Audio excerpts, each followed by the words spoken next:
Good afternoon. I'm Ann Ilwer, Director of the U.S. Department of Transportation's Volpe National Transportation Systems Center, and I'd like to welcome you to the second event in DOT's Project Delivery Center of Excellence 8-part Thought Leadership Series on delivering the benefits of the bipartisan infrastructure law. Thank you for joining us for today's event on Thinking Outside the Box, Innovating for Better Project Delivery.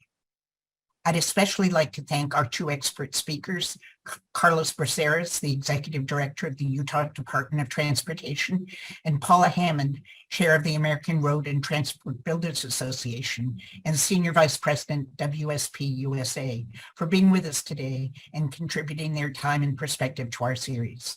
Because Mr. Braceras has time constraints, he will speak first and take questions, followed by Ms. Hammond, and then we will have a second Q&A session. Please type your questions in the Q&A box, not the chat box. And if you can, include your organization's name, which is helpful in providing additional context as the speakers answer the questions. We would also welcome suggestions in the Q&A box addressing how the new Project Delivery Center of Excellence can be of value and assistance to you. At our launch of the new Center of Excellence last week, Secretary Pete Buttigieg noted that many of the event's 800 attendees from across the transportation enterprise had been a part of the story of the passage of the monumental bipartisan infrastructure law. He also said that it's now time to be part of the story of how do we make good on its potential. I look forward to your commitment and partnership in making this happen and letting us know how we can help you. Now I'll hand things over to Carlos. Thanks again for being with us. Thank you very much, Ann, and to Volpe for this great series that you're putting together, and the toolbox is just amazing. And welcome to everyone who's attending here today. Hope I can provide some value. I'm going to speak a little bit about delivering projects and alternative delivery, and a little bit of history and lessons learned on that. So I like to tell our people that if a project is worth doing, it's worth delivering fast. Think about, if you're in the private sector, bringing your product to market faster. So the faster we deliver our products, the faster and the more safety benefits we receive, the more lives we save, and the better mobility benefits that we get from that, or the better job we do in preserving those assets. And so speed to market is something that I speak about a lot, and it's something that we emphasize here in Utah. So that's why every project that we deliver at UDOT always has a time component. It's always considered in those projects. Now, the greatest dollar value, from a dollar value perspective in our program, we deliver using alternative delivery. So we call that a lot best value. It's a term we use, or alternative delivery. And I'll talk a little bit about that. We deliver a lot of projects using best value. Utah is the fastest growing state in the country, and we are still building new roads, expanding roads, and we do all of that with state money. We have a lot of state money, and we use most of our federal money for our maintenance and taking care of what we have. But even our low bid jobs, our hard bid jobs, all of them have a time component in it. We bid every project, price plus time, if it's a hard bid job. So it's that idea of time is important. So our alternative delivery, we've been in the design build world since the mid-90s. We've been using construction manager general contractor since the early 2000s. And over the last 4 years, we've been using progressive design build as well. So I wanted you to understand time is always an important piece for what we do. From a history perspective, we're all facing a challenge, I think, right now. Transportation is in a great place. I think people are understanding how important transportation is, but we now have more resources than ever collectively around the country. And now when you are faced with a challenge, it's really a good time to kind of step back and ask, is there a better way to do things? And all the agencies around the country are really stepping up to implement the bill right now. And it's different. It's hard for us. And sometimes, when some challenges faces us, we do what we know how to do. We put our heads down, we push harder, we try to run faster, but we're doing things the same way. And it's hard sometimes when the pressure's on to just step back and give yourself a moment and say, is there a better way? challenge yourself. Don't think you know all the answers right now. And I think with the tools that are available, it's a great time to take a look and challenge yourself and see if there's a new way. And I can really remember clearly back in 1996, Utah was faced with an incredible challenge. We've been working on an environmental document for many years and the planning process to rebuild I-15 in Salt Lake County. And it was essentially a 18-mile section of urban interstate. I think it was like 138 bridges. And we had been planning on doing this in segments. And we were still looking to push and do it as fast as we could, but the fastest we thought we could do this thing was over a 10-year period. And we still hadn't had the money for it. So we're laying out the planning environmental for this. And then all of a sudden, we get handed the 2002 Winter Olympics. And Governor Levitt at the time, a very, I'll say progressive, but a governor that likes to present big challenges and he likes to do big things. When he asked us about I-15, how long it would take, we basically presented him with the plan that we would be halfway under construction during the Olympics. And I can remember his expression. It was not one of, oh boy, that's great. It was, you can do better. And that's what forced us to think about doing things differently. And so he really pushed us and challenged us. He says, I want I-15 done and open before the 2002 Winter Olympics. In fact, I'd like to have it open the summer of 2001. And so that forced us to really step back. And it was the first time we were willing to say, is there a better way to do this? And that's when we brought in some folks to help us understand design build. And it was really from the vertical construction industry where they had done this most. And so we decided to try design build. So our entry into design build was a $1.32 billion reconstruction project in an urban interstate. Here we are just trying to figure out how to do it. And it was the biggest challenge we've ever had, but we had the governor's support to do this.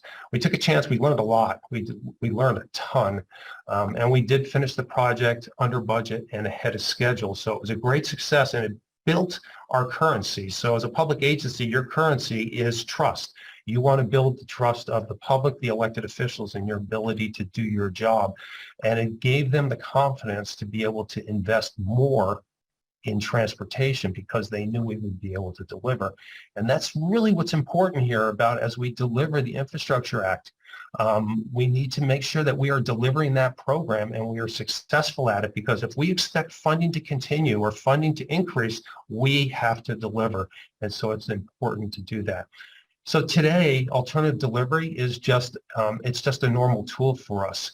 And we look at the projects, every project, we do a risk analysis on that project. And we identify specific project goals. And this is different than what you might think about. This is not the purpose and need. This is not, what you identify in a scoping document. We identify very important goals of that project. It could be, we want to be done by a certain time, or we want to not impact businesses, whatever that goal might be. It's different on every project. And then we match the right delivery tool, whether it be a hard bid job or one of our 3 different best values things to that project.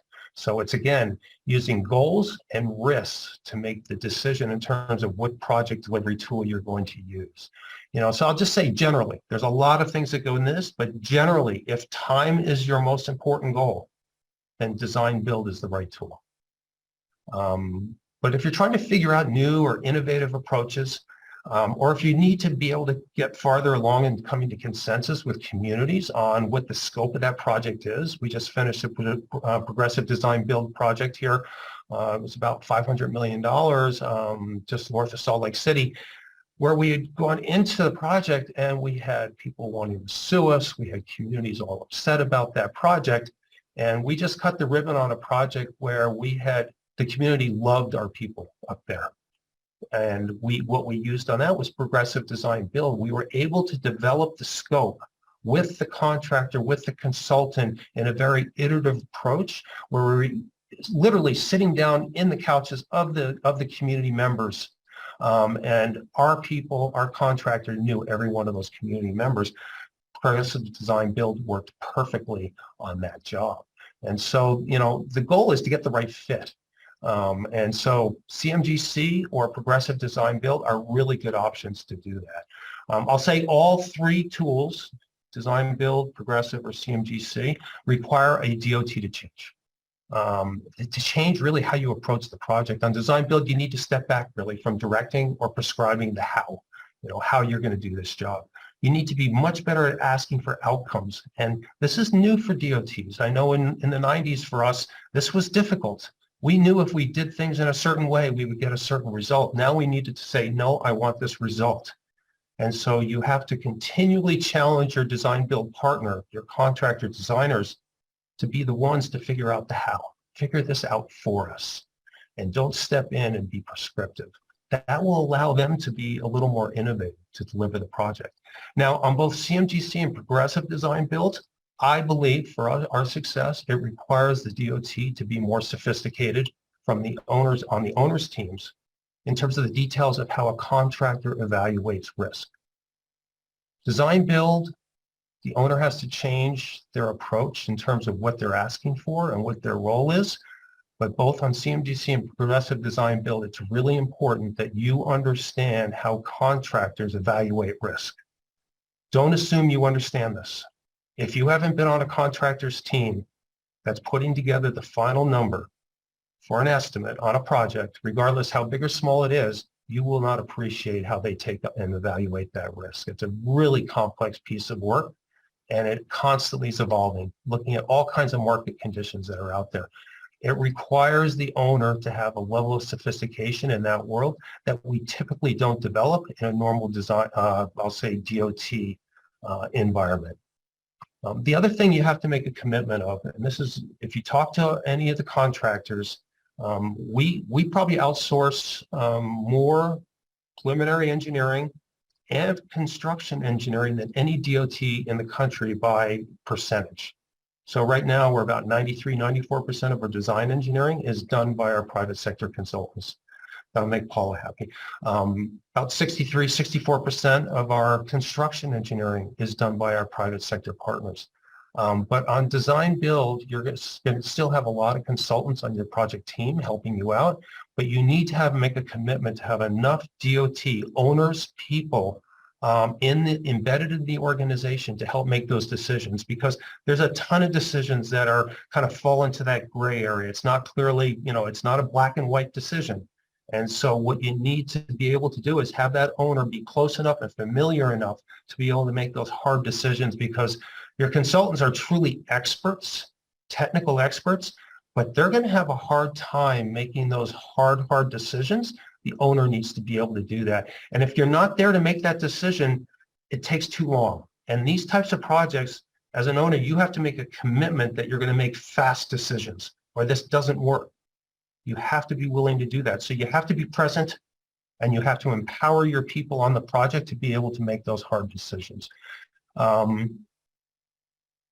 So sometimes when you think about alternative delivery, you might only be thinking about this from the perspective of the owner. Don't do this. You need to be thinking about it from the perspective of your contractors. This changes the game for contractors. I'll never forget when we were doing design build for a while, but then we did our first CMGC jobs. And at the time I was the deputy director, and everything seemed great. We had gotten a couple of projects out there.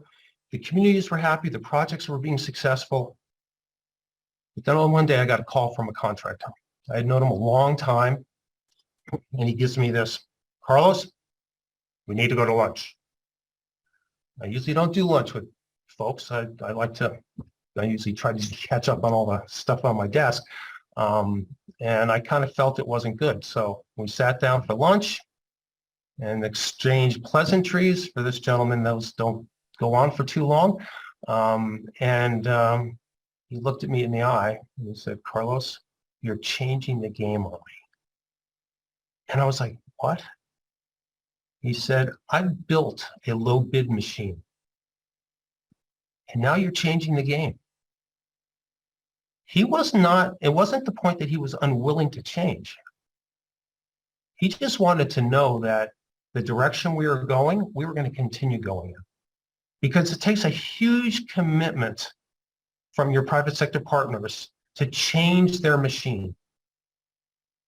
He is now a very, very successful best value contractor. He still does a lot of hard bid jobs as well, but he had to staff up in a different way. He had to develop a different culture.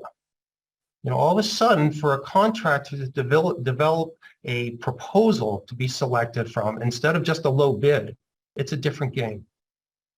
And he needed to look me in the eye, and he needed to trust that we were going to continue down this path before he was willing to make this investment.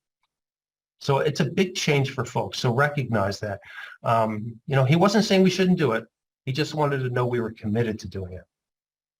So when you change the rules of the game, you need to let people know that you're going to continue down and you're not going to go back. You also have to know that when you change the rules of the game and you start down a path, you have to be willing to listen and learn and evolve. You're never going to hit this place and find this magic sweet spot that's perfect. It might be pretty good. Don't rest there and say, we're never going to change from that point. You have to continually change. And we fell in this trap because we have been doing a lot of design build, and it became super easy. As you do a lot of it, you tend to push the responsibility farther down in your organization, and leadership tends to become less involved in the decision making. And what happened is we started lobbing an awful lot of risk on the contractor. And our response was, well, Mr. Contractor, bid that risk. That became not practical. It was a very unreasonable approach.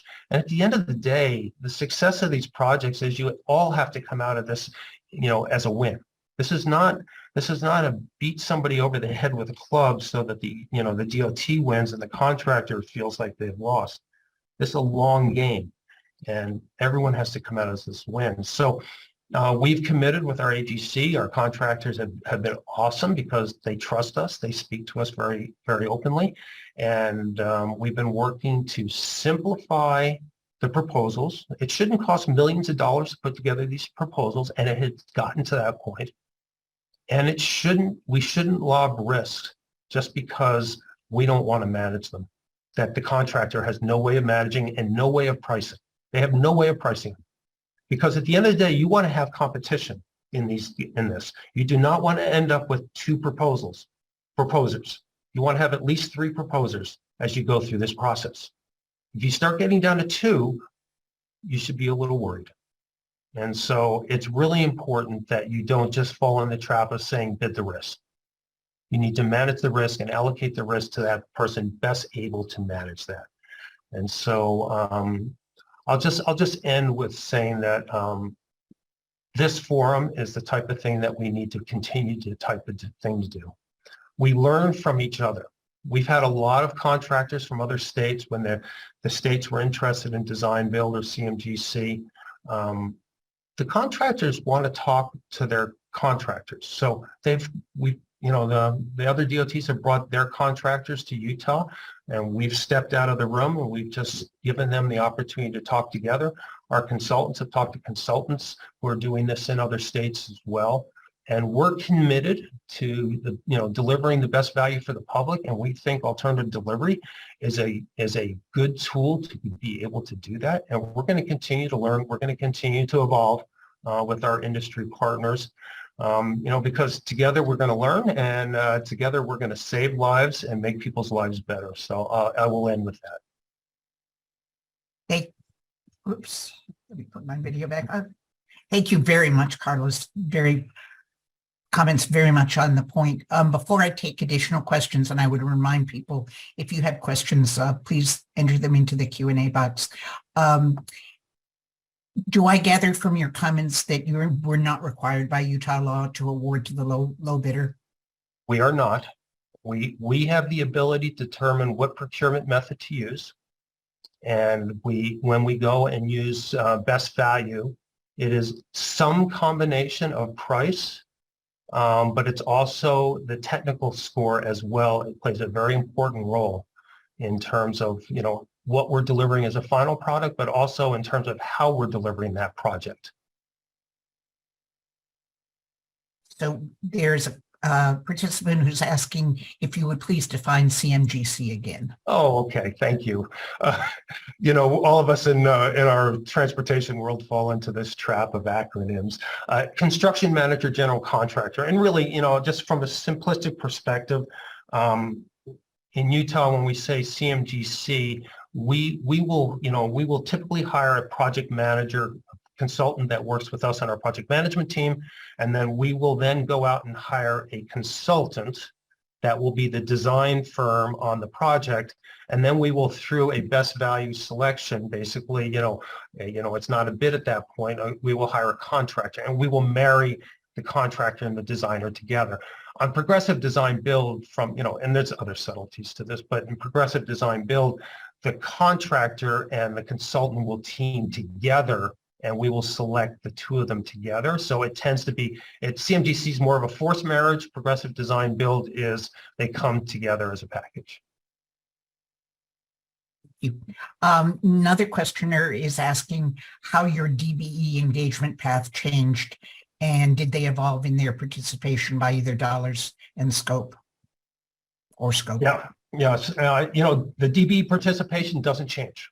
The design build teams, the CMGC teams, the progressive design build, they meet the same commitments, the same goals that we set for any other project out there.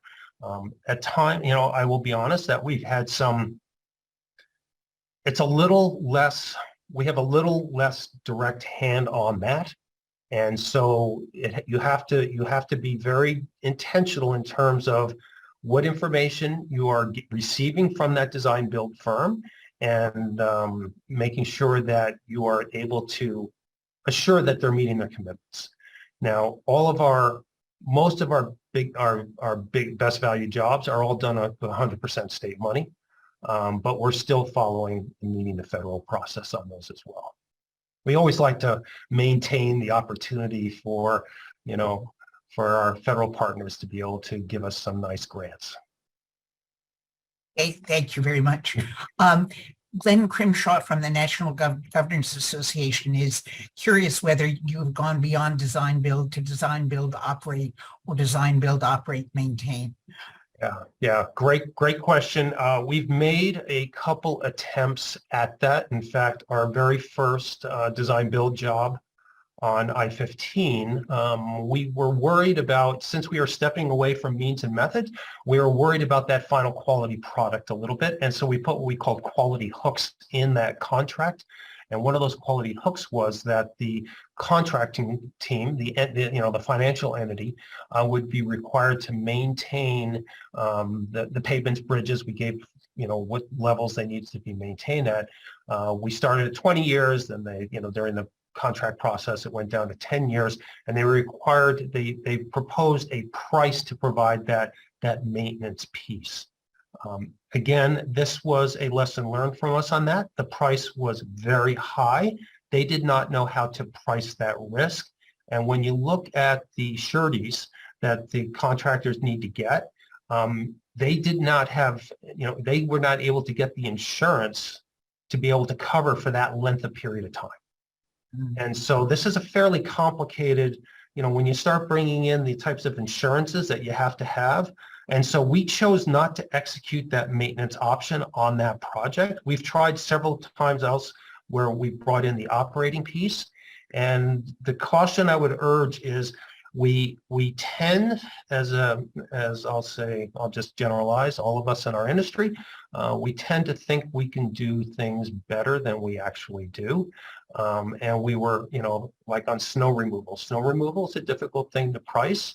And, for a DOT, we have a dry road policy, where we had 900 inches last year up one of our canyons. We get a lot of snow. They can't price that. And we will just push until it's dry, and then we'll compromise other maintenance activities. It's very complicated to step into the maintenance and the operation world, because I believe what we've done is we've done it on limited items. So things like mowing, items that are easier to price, and items that are not as critical from a safety perspective, where we will just respond to certain safety things, and then make compromises on other work items that we feel are not as important. And when it's a contract, it becomes much more difficult to be able to manage that.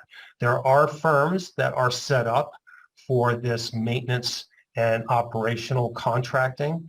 And we found more success by doing the capital job as a contract and then doing separate contracting for different operational and for maintenance needs. I have so many terrific questions here. I'm not going to be able to get to all of them. I'm really sorry. Someone is wondering if you've used this delivery method when using federal dollars, and if so, how you dealt with the competitive bid requirement. Yeah, that first I-15 job was probably had the most amount of federal money on it. So I said it was 1.32. I think we used the differential between ICE-T and what was it, T20? No, I can't remember. It was a differential in our federal bills. So it was about $450 million of federal money that we used on that project was federal.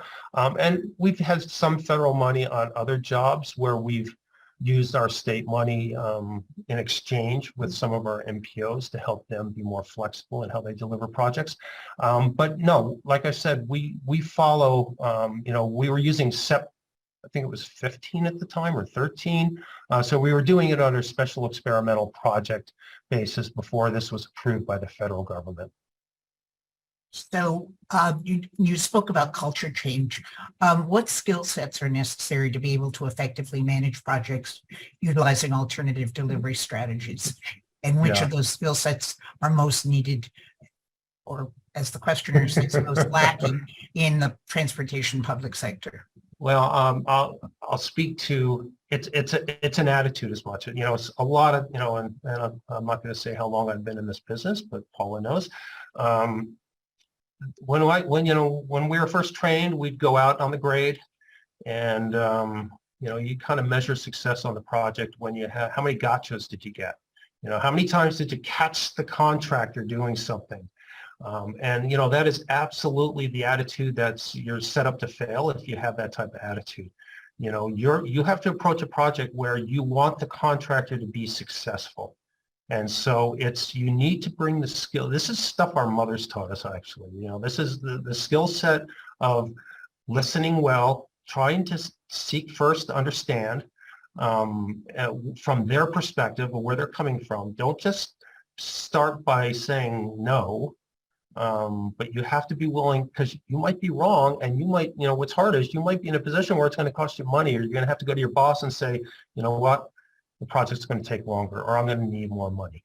And a lot of times that attitude, unwillingness to do that, really kills the relationship on the contract, between the contractor. And this is about relationships. This is about working together in partnership for the good of the general public. Because your contractors genuinely are in this for the long run. They don't win if they just clobber you over the head on this project and they make a lot of money on this project. And they know, especially in best value, they're not going to be asked to come back again. So they're going to want this project to be successful for the public as well. And so you need to have those personal skills, that willingness to say, you know what, I might be wrong. I'm willing to listen. I'm willing to learn. But you also have to be willing to make a decision. And sometimes in government, we, making no decision is the easy way out. Deferring, putting it off, taking time. And we also are afraid sometimes to escalate. You have to be willing to escalate an issue very quickly. And so the skill sets are, you have to know how to build the job. You have to know how to do this construction. But more importantly, I think you have to know how to work with people, and you got to realize that this isn't us against them. This is a we working towards the final end goal. That's probably the perfect way to end it, but I have one more quick question from Stephanie Pollock, who wonders how the Center of Excellence can help other DOTs and owners climb the learning curve that Utah has climbed. Well, hello, Stephanie, good friend, and hopefully you're back home in Massachusetts. I just had a chance to visit. She always asks about my mom, who was in Massachusetts, so she's doing well. This type of format, first of all, is wonderful, bringing together practitioners. And I think one of the things that Federal Highways has always done so well is the peer exchanges. It's so good for federal highways with your expertise to be able to share that with the states, with the local governments. But a lot of times, state to state, city to city is so powerful, and being able to facilitate that and to help support the states, that's a really important role. And I think also giving cover. A lot of times if a state or a city is going to step out and try something new, it's risky. And I look back, I got my background fuzzy, but the picture I have behind me is a picture of, it was the first bridge built off to the side of the interstate. We moved it into place overnight. And it was risky to move that bridge into place overnight and do that. But the reason we did it is because federal highways offered, I think it was called, it was a Highways for Life program. And so, we were working, it was a CMDC, we were working on it. We knew it was $900,000 more to build it off to the side and move it into place. And we got that money from federal highways. So, when I was able to pass the red face test with our elected officials, I say my partners at federal highways is helping us cover that, I'll call that risk. And that was our entry. Once we did it once, our elected officials were like, well, why aren't you doing every bridge that way? And, so that providing that cover, that expertise, and that ability to bring people together, I think is a great way to help move this forward. So thank you very much. I know I've run you a minute over time. I know you need to leave us, but I've been late for everything today. Thank you so much for your participation. No, you were absolutely on time for us, so thank you for that. And we look forward to staying in touch as we move forward with the Center of Excellence. But thanks for participating in today's event. Have a great afternoon. Thank you very much. Appreciate it. Good luck, Paula. Thank you. So Paula, the floor is yours.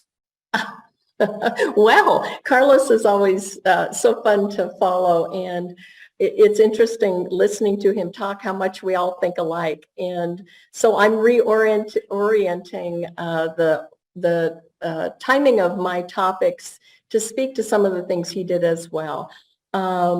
I totally agree with him that time is money, and that the essence of getting our projects and the infrastructure funding on the roads, delivering benefits to our communities sooner rather than later is not only going to be less expensive, but also that we are able to demonstrate the benefits sooner for all concerned.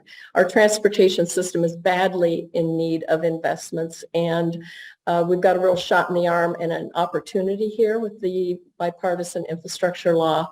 And our biggest focus is not only delivering the projects, but also getting ready to get another reauthorization in just 3.5 years now.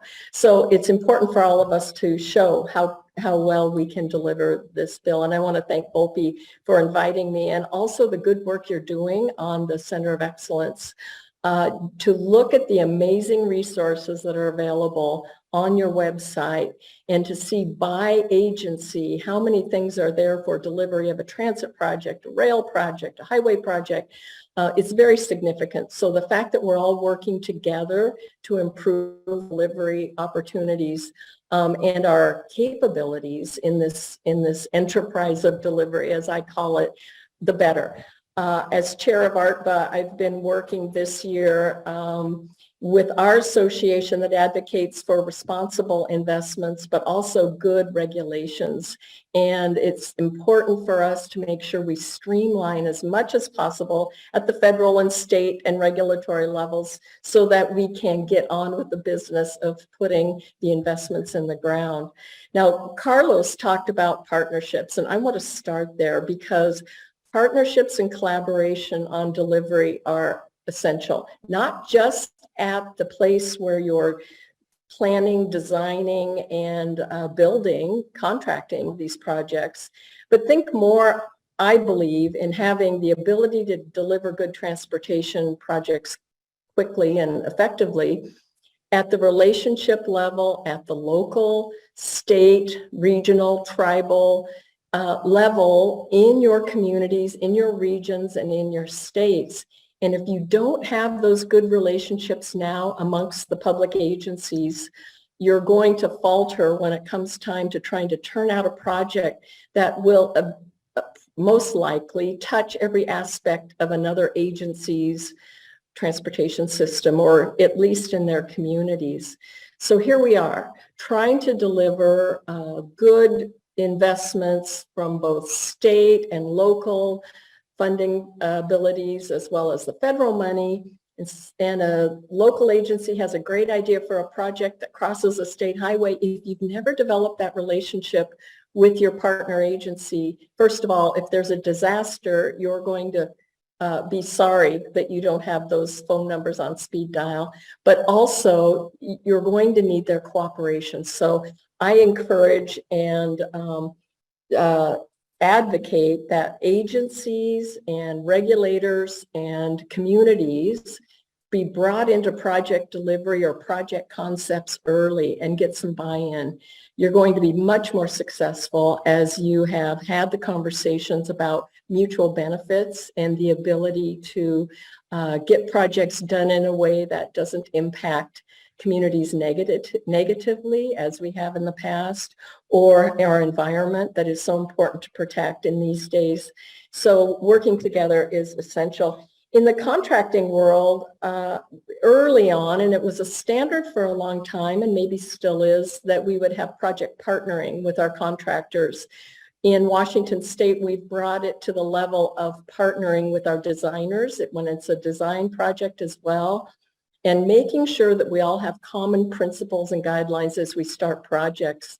I think that's a good ethic to create in new generations of workforce that perhaps don't understand the long-standing relationship and partnerships that have to happen through the delivery of programs as complex as we have today. So advocating for that, but also in thinking about how we're in a place where we're talking to communities, engaging communities differently than we have in the past, and perhaps talking to and trying to build trust with communities that we've never talked to before.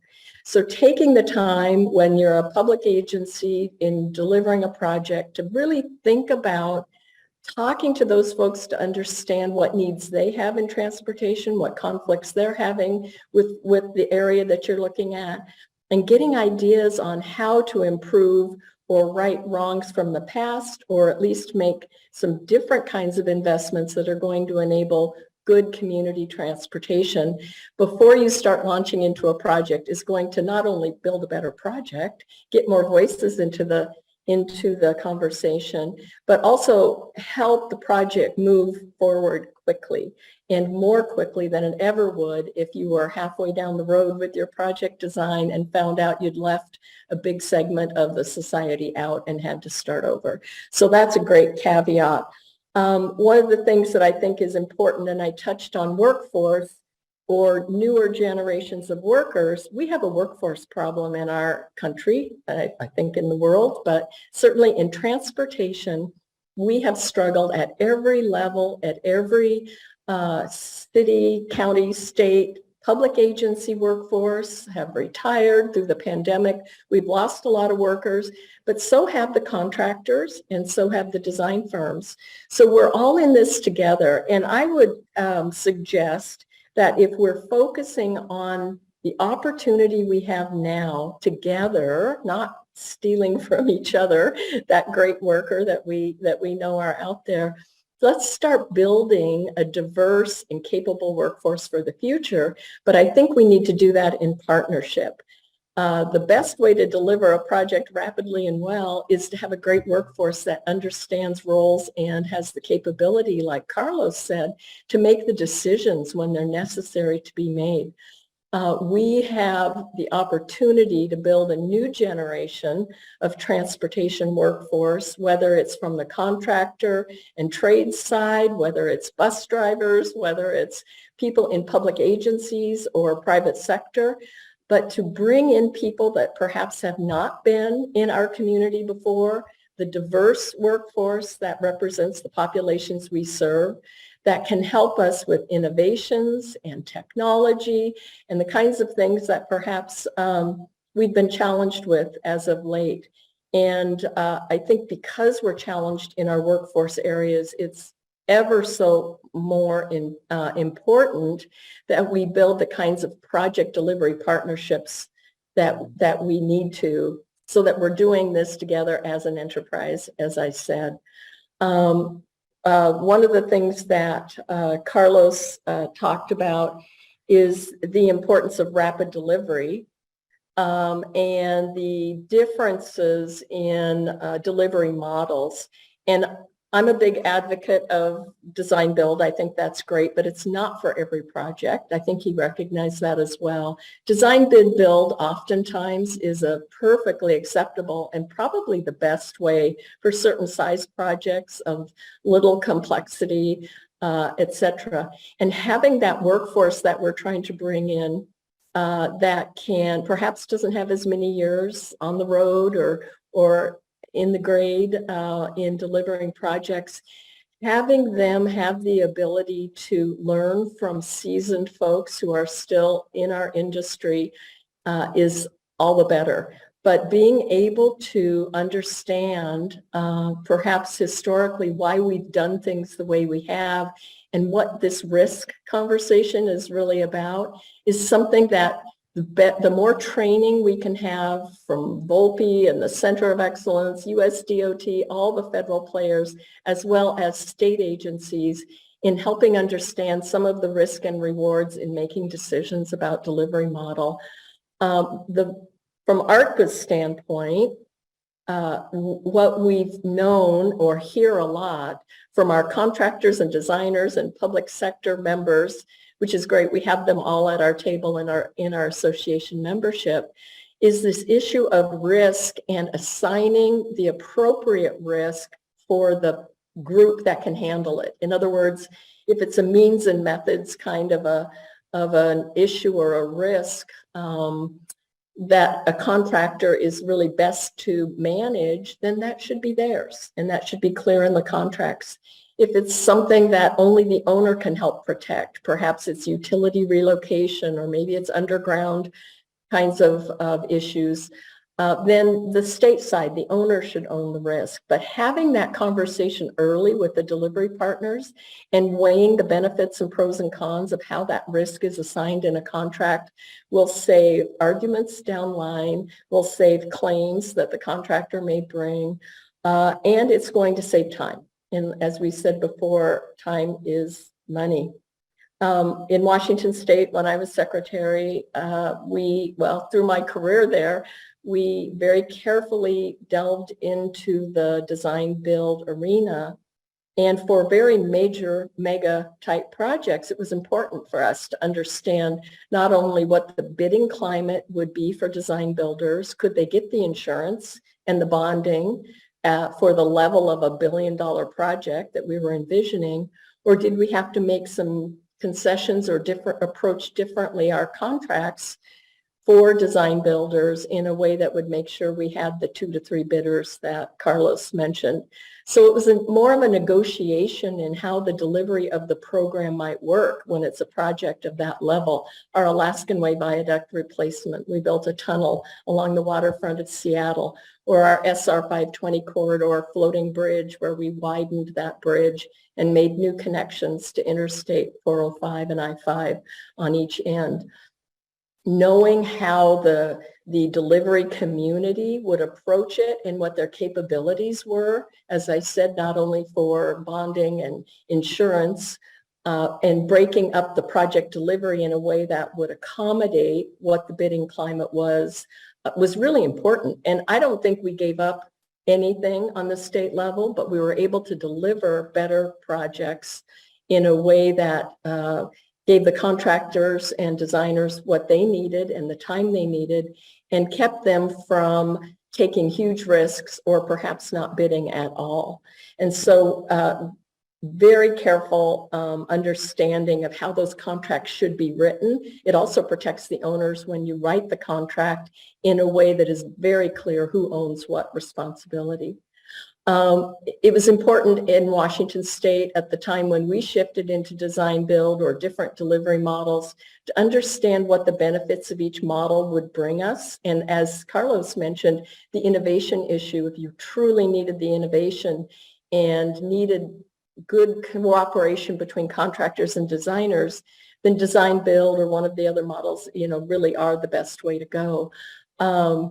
It was important that the workforce, and think about the fact we're bringing new people into responsible roles of project management and delivery at the public level side, that they understood their role in delivering a different kind of project than a design bid build, and they understood their responsibility to work with the designers and the contractors to ensure that a good product was given, and that everyone was successful, as Carlos mentioned as well.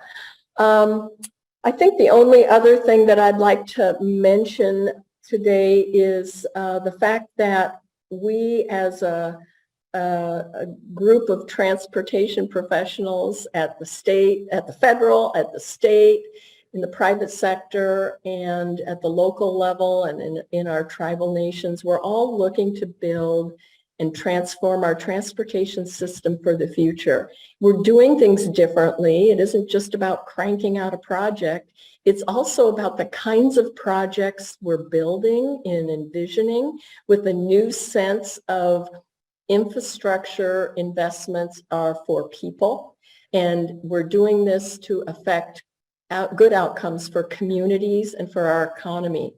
And when I've been in the industry a long time too. That's why I could count Carlos's years in the industry. But when I think back on the day when we used to deliver projects for vehicles, we had so many vehicles and we need a wider I-5 or this or that, but it was about the infrastructure itself. And now truly thinking about transportation systems as a system, our public, our citizens don't care whose road they've been on to get from home to school, to the highway, to get to work, to the freeway, to, all of it. They don't care who owns it. It's our responsibility to work together to understand how we can deliver infrastructure for the community. What I love about the infrastructure bill is that it brings in broadband, and it's thinking about the future of a transformational energy source. We've got electric vehicles. We're trying to figure out how to pay now for those kinds of things. We have to shift the way that we collect user fees in the future, but we also have to change the way we're making decisions about what it is we're trying to accomplish. And I think through partnerships and good collaboration and federal help on all of the tremendous programs you have and this center of excellence that we're going to get there. Thank you. Thank you for very insightful comments, Paula. We have a few questions. We have time for a few questions. Sure. First, coming up on my screen is, what role can technological advances play in accelerating project delivery and addressing workforce needs? For example, digital construction or digital project lifecycle management. Yes, yes, and yes. I absolutely am a believer that when you have a workforce challenge and we're struggling with old processes and systems, the best way to advance things is through technology. And there's so many great tools out there now for digital delivery and digital twins that help us manage and operate and maintain it for the future. And our contractors, I'm here in Florida right now with the Florida Transportation Builders Association, their big summer conference, and they're talking about digital equipment delivery and technology and how they've come a long way and how they make, grade a roadway and the kinds of tools that are there for us now. It would be a shame if we don't make the investments as a country, make the investments in the technology that's going to help us get projects delivered faster, more accurately, I would say. And then we also have good records for the future. Thank you. Another question. In order to shift the culture of project delivery to more of a trust-building relationship, what do you think are the new key performance indicators, for example, for public engagement? Oh, well, I'm a definite fan and have learned a lot, I have to say, over my career about building trust and how to communicate with folks. The recent publication that I think it was USDOT put out on meaningful public engagement is really fantastic because it asks, it's a guidebook that asks you agencies to reflect not only on who am I talking to today, but think about those groups of people perhaps that you haven't engaged in the past, haven't talked to, and different ways to do it. There's so many different techniques on having a community meeting or having the opportunity to talk to folks about projects or deficiencies on your roadways and highways. The sky's the limit, but in the old days, when I was a young planning engineer, we would go to the high school and have put out a plate of cookies and hope people came. Well, that's not, and then we'd show them what we have in mind. We wouldn't ask them what their problems were. And so now it's a whole new ball game. And I think it's exciting when we think about the ways that we're going to talk to people about what we can, should, and need to do without, while I would say, not raising expectations beyond what you can accommodate. We all have funding constraints, but at least having the open conversation to understand, here's what we can do, here's where you've had some problems for years, let us help fix that while we're doing this other thing that we know we need to do, and to start talking differently about what those projects are and what kind of decisions need to be made. Thank you, Paula. One of our guests is excuse me, my chat box is getting covered, is asking how we can reconcile the imperative to scale up infrastructure delivery with the demonstrated reticence from major players to participate in future large lump sum projects. How can we encourage competitive bidding environments? Oh, well, student at Georgia Tech. Yeah. Well, encouraging good bidding environments means the kinds of contracts that public agencies are trying to put out have to be fair. I think the issue of risk is very real. Are you asking this contractor to take on something they know they can't be successful on? That will just price you right out of the game from whatever they come up with the bid.